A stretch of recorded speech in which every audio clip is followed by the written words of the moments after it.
be like, well, he got away with it. Watch me try it. And it's going to happen over And then it's going to be a difference. Nope, you get that stuff right. You nip it right in the bud. And once you lose control, you ain't never getting it back. Group, you don't get to lose control of a group and get it back. That doesn't happen. This ain't Lean on Me. Okay, let me ask you this question. Y'all was supposed to laugh at that. I mean, I like Joe Clark. I don't know about putting the locks on the doors, but I get why he did it. I'll be honest with you. I would go back to what I was saying. That literally was the only thing I had an issue with. The whole movie. Yeah, that was the only problem. Like, don't put chains on the doors. Don't put chains. And you can't even. You, Joe Clark, Big Joe Clark. You couldn't even handle a fire break. I think the real Joe Clark, did he say that really happened? I get the reason why you did it. I get the you had to keep the drug dealers out. Reasoning was not going to help if there is a real emergency. Right. And everybody keeps saying a fire. I can, and I say lower the standard. It ain't even lower the standard. What if somebody needed medical attention and needed to be evacuated to the hospital quickly? We ain't got time to find you, bro. And the keys. And you can't unlock them. And you know when the keys supposed to work, it don't. It wasn't the best decision for running a school. However, it was the best decision for the situation he was in. Because anything else, there's like literally no other options he would have. Because if he went and locked the doors, well, they have the push bar, so they release from the inside. So you got all these knuckleheads running around your school. They just gonna open the door. That's what they've been doing. That's why you put the chains on the door. You know what I'm saying? So it's like there was no right answer for him. There was no right answer.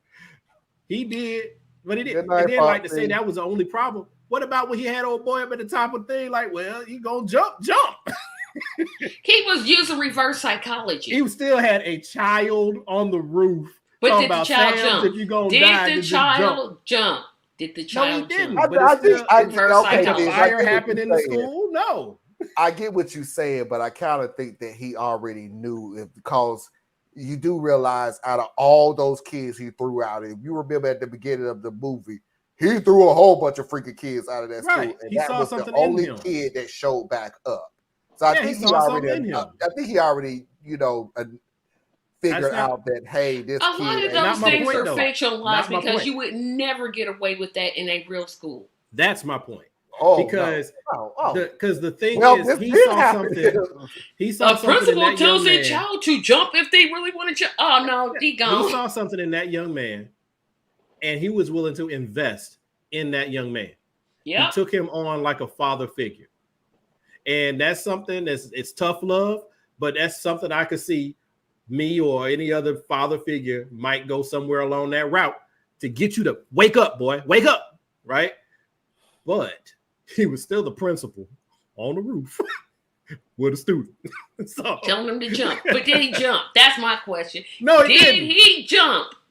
No, he didn't. Psychology. But like in the 80s, when this happened, it would have been what it was. If you try that mess today, that family got like $20 million from the school system. And the boy's still on drugs. The super sensitive parents we got running around. More money. Not these helicopter parents. Nope.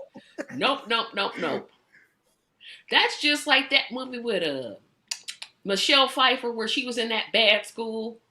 Oh, you talking about that? I'm not here to save you.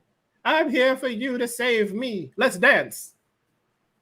Yes, the real teacher that was based on was like half of that stuff never happened.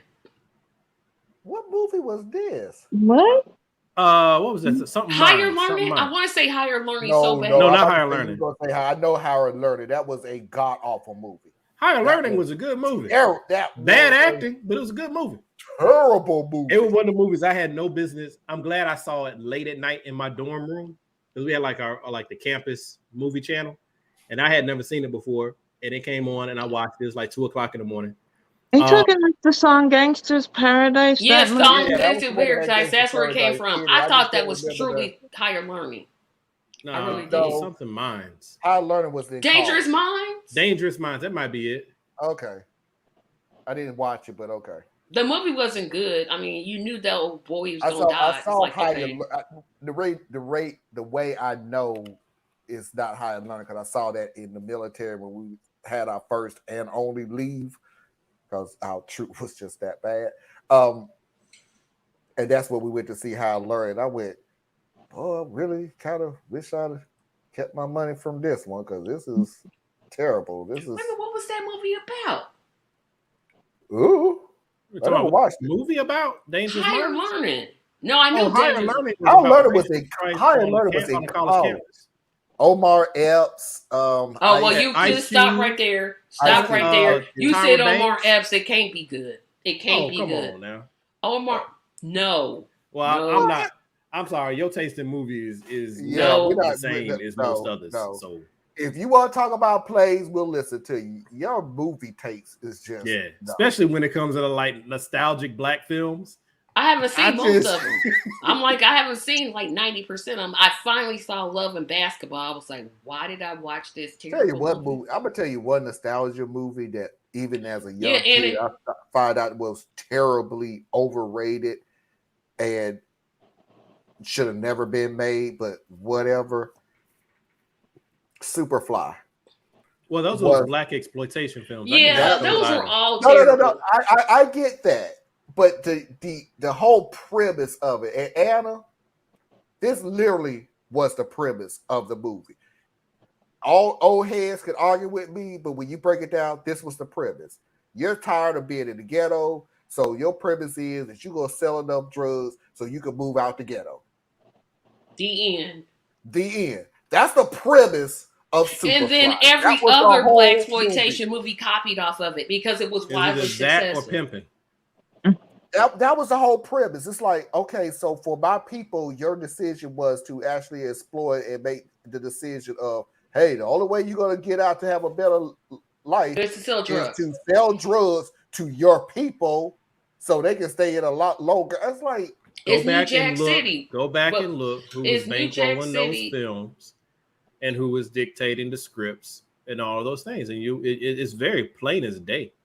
I don't nobody want to look at it, but it's very plain. I thought that was written by a black person. Who financed the movie? Who wrote? I thought he self-financed it. I seriously thought he self-financed the movie.